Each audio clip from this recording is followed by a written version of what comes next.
The Harvest Gypsies by John Steinbeck. John Steinbeck's The Grapes of Wrath was published in April 1939. Although focused on the journey and travails of one family, the Joads, it was also the story of tens of thousands like them, forced off their farms as owners or sharecroppers in Oklahoma and elsewhere in the Midwest by foreclosures and the great drought that created the Dust Bowl. They sought a better life in California, where they were all known collectively as Okies and treated as undesirables. Before fictionalizing their story, Steinbeck had researched and written about their plight in newspaper articles in 1936. Steinbeck had traveled to the model migrant camps sponsored by the Federal Farm Security Administration to assist a small portion of these needy families, providing sanitary facilities, hot water, medical care, and other amenities, and could contrast them with the terrible conditions on the large industrial-scale farms where the managers for absentee owners treated the workers harshly, paid poorly, and reacted with violence to any hint of workers organizing for better conditions. Hence, it is not surprising that the California agricultural industry raised an angry voice against Steinbeck's novel, even burning it as a symbol of their outrage. He was accused of being a revolutionary and having made up the details about the conditions. When Eleanor Roosevelt visited California in 1940 and saw squatters' camps and the model government camps, and was asked by a reporter if The Grapes of Wrath was exaggerated, she answered unequivocally, "I never have thought The Grapes of Wrath was exaggerated." At this season of the year, when California's grape crops are coming into harvest, the heavy grapes, the prunes, the apples and lettuce, and the rapidly maturing cotton, our highways swarm with the migrant workers, that shifting group of nomadic, poverty-stricken harvesters driven by hunger and the threat of hunger from crop to crop, from harvest to harvest, up and down this state and into Oregon to some extent, and into Washington a little. But it is California which has and needs the majority of these new gypsies. It is a short study of these wanderers that these articles will undertake. There are at least 150,000 homeless migrants wandering up and down the state, and that is an army large enough to make it important to every person in the state. To the casual traveler on the great highways, the movements of the migrants are mysterious, if they are seen at all, for suddenly the roads will be filled with open rattle-trap cars loaded with children and with dirty bedding, with fire-blackened cooking utensils.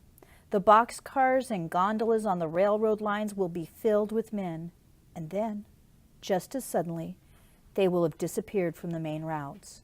On side roads and near rivers where there is little travel, the squalid, filthy squatters' camp will have been set up, and the orchards will be filled with pickers and cutters and dryers.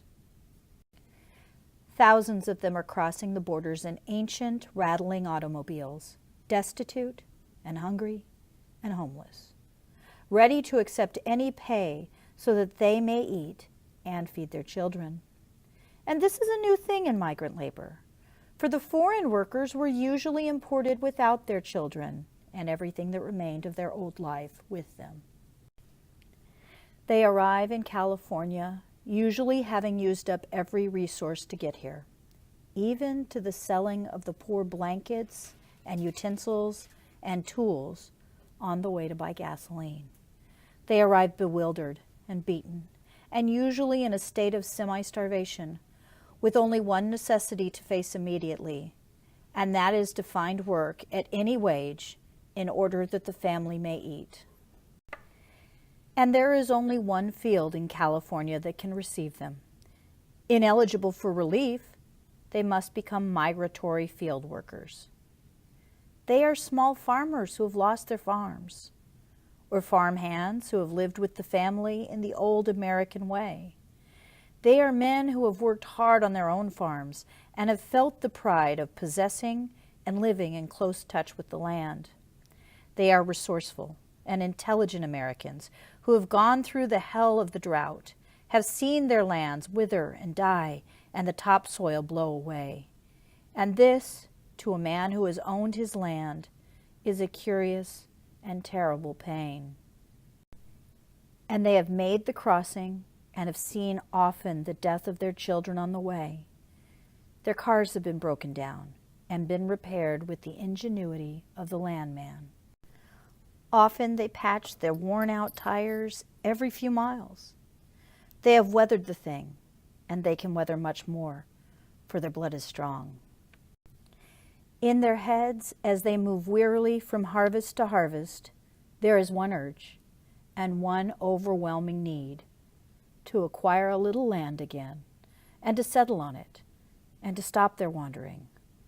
One has only to go into the squatters' camps where the families live on the ground and have no homes, no beds, and no equipment, and one only has to look at the strong, purposeful faces, often filled with pain, and more often, when they see the corporation-held idle lands filled with anger, to know that this new race is here to stay, and that heed must be taken of it.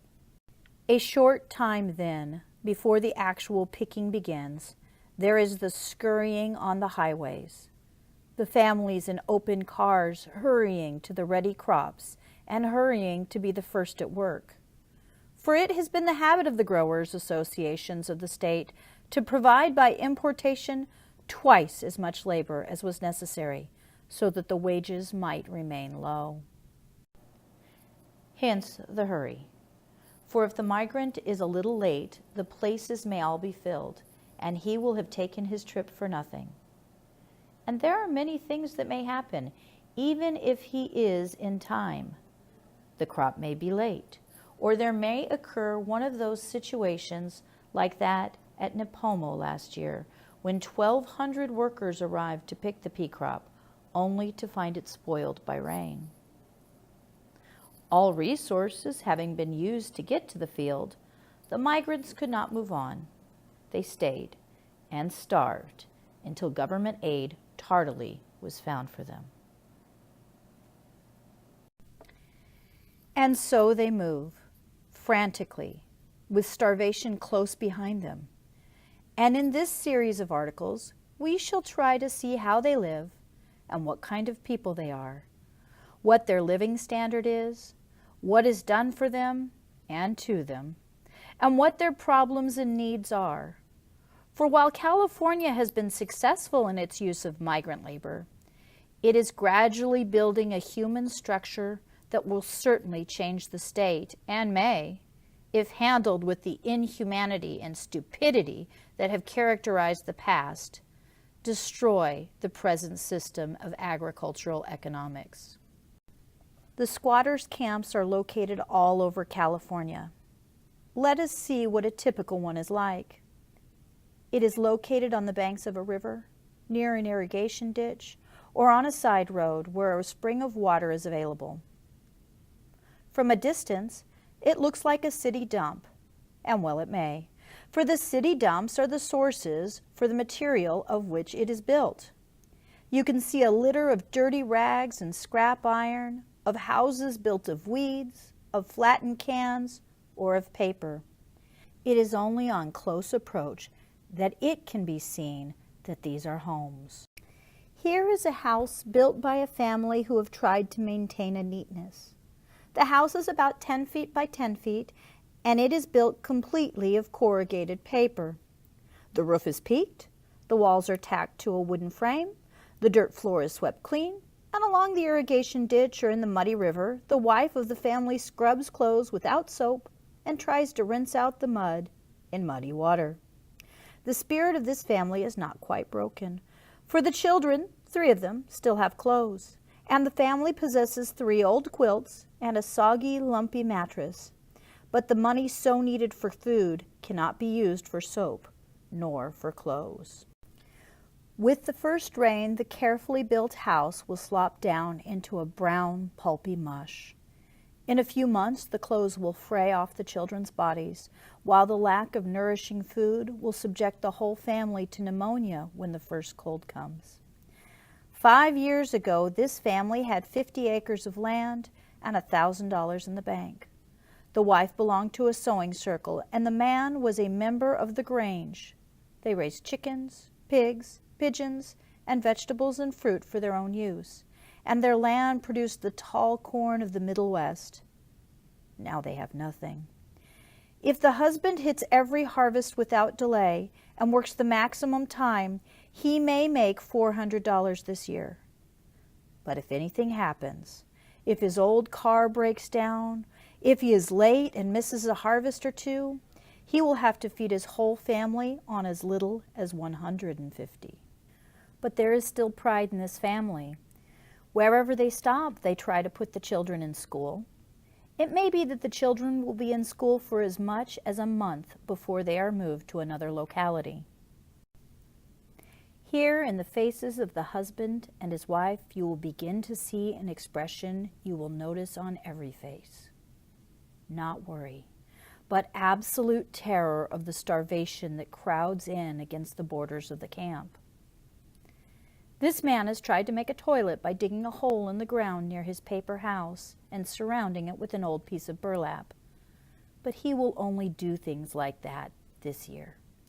He is a newcomer, and his spirit and decency and his sense of his own dignity have not been quite wiped out. Next year, he will be like his next-door neighbor. This is a family of 6, a man, his wife, and 4 children. They live in a tent the color of the ground. Rot has set in on the canvas so that the flaps and the sides hang in tatters and are held together with bits of rusty baling wire.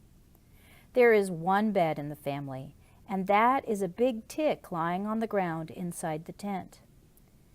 They have 1 quilt and a piece of canvas for bedding. The sleeping arrangement is clever. Mother and father lie down together, and 2 children lie between them. Then, heading the other way, the other 2 children lie, the littler ones.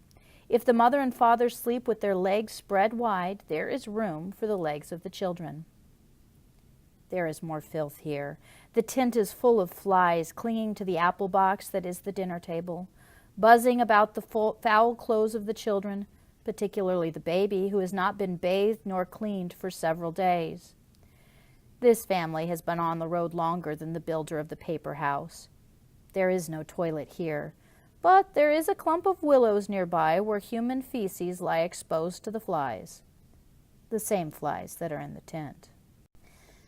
2 weeks ago, there was another child, a 4-year-old boy. For a few weeks, they had noticed that he was kind of lackadaisical, that his eyes had been feverish. They had given him the best place in the bed, between father and mother, but one night he went into convulsions and died, and the next morning the coroner's wagon took him away. It was 1 step down. They know pretty well that it was a diet of fresh fruit, beans, and little else that caused his death. He had no milk for months. With this death, there came a change of mind in his family. The father and mother now feel that paralyzed dullness with which the mind protects itself against too much sorrow and too much pain. And this father will not be able to make a maximum of $400 a year anymore because he is no longer alert. He isn't quick at piecework, and he's not able to fight clear of the dullness that has settled on him. His spirit is losing caste rapidly. The dullness shows in the faces of his family, and in addition, there is a sullenness that makes them taciturn. Sometimes they still start the older children off to school, but the ragged little things will not go. They hide in ditches or wander off by themselves until it is time to go back to the tent because they are scorned in the school. The better-dressed children shout and jeer. The teachers are quite often impatient with these additions to their duties, and the parents of the quote-unquote nice children do not want to have disease carriers in the schools. The father of this family once had a little grocery store, and his family lived in back of it so that even the children could wait on the counter. When the drought set in, there was no trade for the store anymore. This is the middle class of the squatters' camp. In a few months, this family will slip down to the lower class.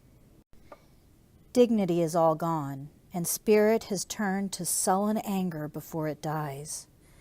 The next-door family of man, wife, and 3 children of from 3 to 9 years of age have built a house by driving willow branches into the ground and waddling weeds, tin, old paper, and strips of carpet against them. A few branches are placed over the top to keep out the noonday sun. It would not turn water at all. There is no bed. Somewhere the family has found a big piece of old carpet. It is on the ground. To go to bed, the members of the family lie on the ground and fold the carpet up over them. The 3-year-old child has a gunny sack tied about his middle for clothing. He has the swollen belly caused by malnutrition. He sits on the ground in the sun in front of the house, and the little black fruit flies buzz in circles and land on his closed eyes and crawl up his nose until he weakly brushes them away. They try to get at the mucus in the eye corners. This child seems to have the reactions of a baby much younger. The first year he had a little milk, but he has had none since. He will die in a very short time. The older children may survive. 4 nights ago, the mother had a baby in the tent on the dirty carpet. It was born dead, which was just as well because she could not have fed it at the breast. Her own diet will not produce milk. After it was born and she had seen that it was dead, the mother rolled over and lay still for 2 days. She is up today, tottering around. The last baby, born less than a year ago, lived a week. This woman's eyes have the glazed, far-away look of a sleepwalker's eyes. She does not wash clothes anymore. The drive that makes for cleanliness has been drained out of her, and she hasn't the energy. The husband was a sharecropper once, but he couldn't make it go. Now he has lost even the desire to talk. He will not look directly at you, for that requires will, and will needs strength. He is a bad field worker for the same reasons. It takes him a long time to make up his mind, so he is always late in moving and late in arriving in the fields. His top wage, when he can find work now, which isn't often, is $1 a day. The children do not even go to the willow clump anymore. They squat where they are and kick a little dirt. The father is vaguely aware that there is a culture of hookworm in the mud along the riverbank. He knows the children will get it on their bare feet, but he hasn't the will nor the energy to resist. Too many things have happened to him. This is the lower class of the camp. This is what the man in the tent will be in 6 months. What the man in the paper house with its peaked roof will be in a year, after his house is washed down and his children have sickened or died, after the loss of dignity and spirit have cut him down to a kind of subhumanity.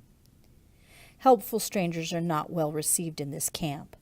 The local sheriff makes a raid now and then for a wanted man, and if there is labor trouble, the vigilantes may burn the poorhouses. Social workers, survey workers have taken case histories. They are filed and open for inspection. These families have been questioned over and over about their origins, number of children living and dead. The information is taken down and filed. That is that. It has been done so often, and so little has come of it. And there is another way for them to get attention.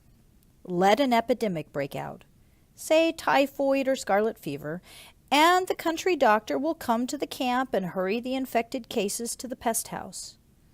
But malnutrition is not infectious, nor is dysentery, which is almost the rule among the children. The county hospital has no room for measles, mumps, whooping cough, and yet these are often deadly to hunger-weakened children. And although we hear much about the free clinics for the poor, these people do not know how to get the aid. They do not get it. Also, since most of their dealings with authority are painful to them, they prefer not to take the chance. This is the squatters' camp. Some are a little better, some much worse. I have described 3 typical families. In some of the camps, there are as many as 300 families like these. Some are so far from water that it must be bought at 5 cents a bucket. And if these men steal, if there is developing among them a suspicion and hatred of well-dressed, satisfied people, the reason is not to be sought in their origin, nor in any tendency to weakness in their character.